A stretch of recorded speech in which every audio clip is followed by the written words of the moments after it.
Welcome to Greg Mortis's Little Horror. This is my Slash from the Stash movie review. This is Sunday, August 31st, last day of August. Labor Day coming up tomorrow, so if you're off on vacation now, have a good Labor Day, have a safe Labor Day. And I do have a movie I'm going to look at today. It's not a new movie by any means, but it's definitely one I'd picked up on Blu-ray recently and thought I'd go ahead and do a review of it. And it's none other than the 15th anniversary edition when this came out, but it's 1996, Peter Jackson's The Frighteners. Now check out that cover. Amazing looking Blu-ray. Back of it. This Blu-ray is chock full of so many bonus features. And before I talk about the movie, I do want to go into a little bit about that. This was, of course, Peter Jackson, and I'm a huge fan of Peter Jackson. I did love The Lord of the Rings and stuff like that. But I liked his early stuff. I loved like Bad Taste and that. But anyways, this does have a special introduction. There's two versions of this movie on the Blu-ray. You can get the theatrical or you can get the director's cut. Now, the director's cut has an introduction by Peter Jackson himself on this Blu-ray, which is really cool.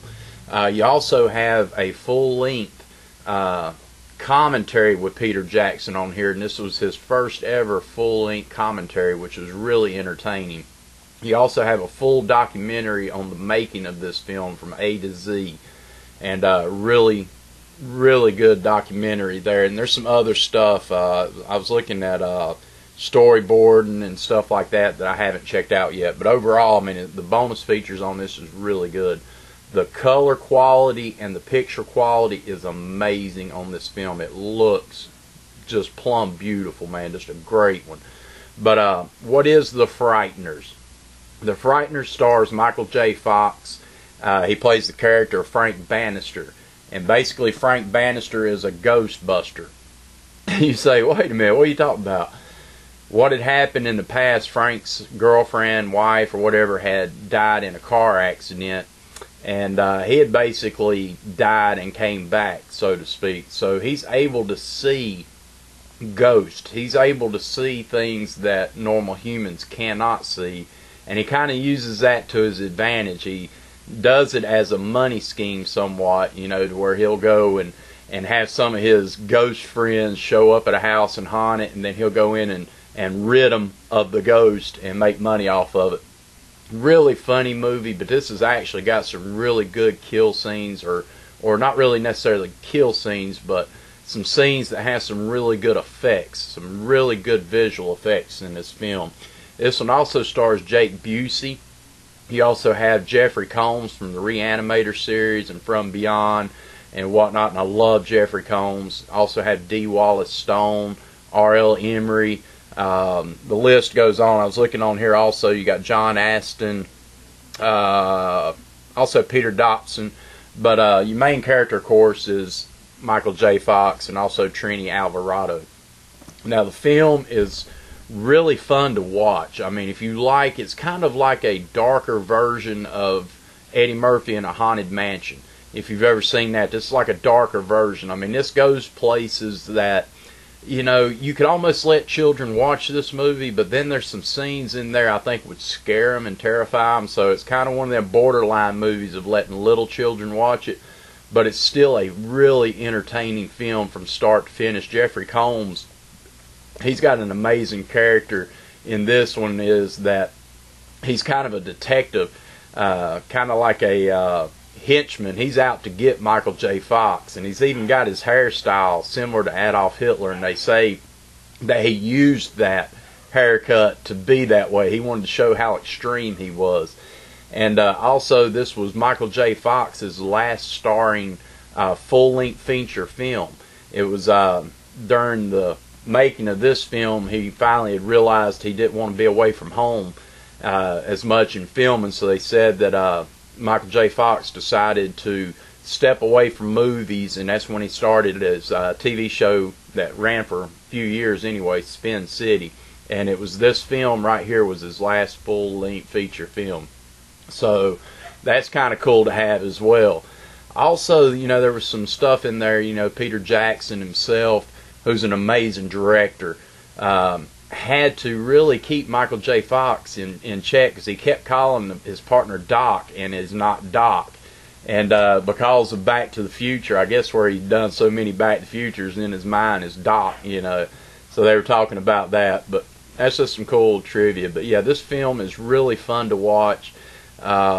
Looks gorgeous, sounds amazing, and the bonus features are out of this world. Nothing spectacular inside the Blu-ray itself, just the disc itself. It has the Frighteners. But like I said, it's just chock full of really goodness on it. So highly recommend. This is definitely a thumbs up for a purchase, man. Get your hands on it. 15th anniversary edition of the Frighteners. Some of the scenes in it go places that are dark. There's one scene that I'll talk about briefly. There's a scene where they're in a graveyard, and that's when the character of R.L. Emery, and I love him from Full Metal Jacket, also the Chainsaw Massacre remake, and he plays a drill sergeant in the movie. In this movie, he's a ghost. He comes out, and Michael J. Fox is in the graveyard, and basically R.L. Emery's being a drill sergeant to him, and it's really funny, really entertaining, really cool. They said that they had actually wrote that part keeping him in mind, but they thought it would be somebody from New Zealand that would play the character, but ended up R.L. Emery was available, so they snagged him, and thus, you know, R.L. Emery ended up playing the role, which is perfect. He always played that character of a drill sergeant to the T, even when you get into the Chainsaw Massacre movie, where he played, you know, the father. And amazing job in that as well. It's just like you cannot see R.L. Emery in any other role other than that. And I really like Jake Busey too. I'm not going to tell you what he was, because I don't want to spoil any of the movie, but I thought Jake Busey done an amazing job in this film as well. So the acting in this one is really, really strong. The visual effects, amazing. The makeup effects, what they used, were amazing. The sound, once again, amazing. So I give this one a high recommendation for sure, from start to finish. If you've never seen it, please get your hands on the Frighteners and check it out. It's definitely worth having in your collection for sure. But give you another close-up. There it is. The Frighteners, starring Michael J. Fox, from 1996, directed by Peter Jackson. And then the back there, bam. And I just love it. I mean, I love this movie, and I love the way this Blu-ray, the color that they did with the regular blue Blu-ray box, and then you add the coloring around that they did for this. It just, I don't know, man. It's just amazing looking. So yeah, The Frighteners, 1996, Peter Jackson. Get your hands on it. Thumbs up for purchase.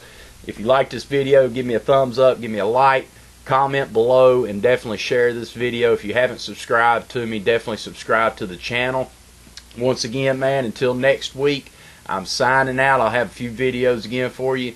So with that, Greg and Mortis's Little World of Horror / From the Stash. This is Sunday, August 31st. Until next time, peace!